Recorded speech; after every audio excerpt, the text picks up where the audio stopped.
میرے عزیزو، آپ کیا سمجھتے ہو مچھلی کے تیرنا ختم ہو سکتا ہے؟ پرندے کا اڑنا ختم ہو سکتا ہے؟ شیر کا شکار کرنا ختم ہو سکتا ہے؟ وہ تو جانور ہے، ان کی فطرت نہیں ختم ہوتی۔ میں غلام مصطفیٰ ہوں، میری فطرت کیا ختم ہوگی؟ کبھی کسی کی قربانی ہوتی ہے تو وہ رائے گاہ نہیں جاتی، وہ برباد نہیں جاتی۔ اللہ تبارک و تعالیٰ کی ہزاروں لاکھوں حکمتیں پوشیدہ ہوتی ہیں۔ دنیا کو تو صرف اتنا نظر آتا ہے کہ امام حسین اور ان کے بچے میدان کربلا میں کاٹے گئے، مارے گئے، قتل کر دیے گئے، لیکن اس کے پیچھے کی حکمتیں یہ رب العالمین جانتا ہے۔ اور آج تک قوم اس کو سمجھ رہی ہے کہ اسلام میں جو آج ہریالی باقی ہے اس میں خون حسین کا کردار ہے، اور ہمارے ائمہ کرام بزرگان دین نے اس کو اپنے خون سے، اپنی محنتوں سے سینچا ہے۔ لہٰذا میرے عزیزو، آپ سب کو بھی کبھی یہ نروس ہونے کی ضرورت نہیں۔ میں گرفتار ہوا بھی اور واپس اسی جگہ پہنچا جہاں سے ہم آپ کو خطاب کیا کرتے تھے۔ ہزار لوگ یہ سوچتے تھے کہ ممبر پر آپ دوبارہ نہیں کھڑے ہو سکتے۔ ہم نے ان سے یہی کہا تھا، میرا رب تبارک و تعالیٰ چاہے تو تمہاری گردن پہ بھی کھڑا کر دے گا، ممبر پر ہی نہیں، جہاں وہ رب تعالیٰ چاہے کھڑا کر دے۔ اور جب تک اس پروردگار عالم کو منظور نہ ہو، وہ اللہ تبارک و تعالیٰ ہمیں کنارے رکھتا ہے۔ یہ صحابہ اکرام، اولیاء کاملین سب کی تاریخ میں رہا ہے۔ آج بڑی خوشی ہے اس بات کی کہ ہم اسی مسجد میں واپس آپ کے ساتھ جمعہ ادا کر رہے ہیں۔ اس مسجد کی روحانیت اور اس کی نورانیت ہمیں واپس یہاں کھینچ لاتی ہے۔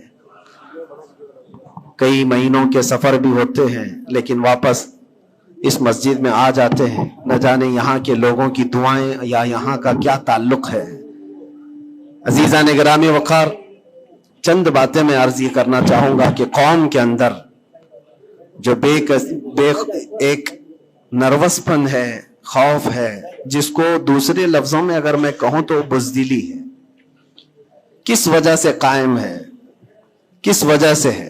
یہ ڈر اور خوف کا ماحول صرف اسی لیے ہے کہ ہر بندہ کمفرٹ زون میں جینا چاہتا ہے، آرام اور عیش کی زندگی میں جینا چاہتا ہے۔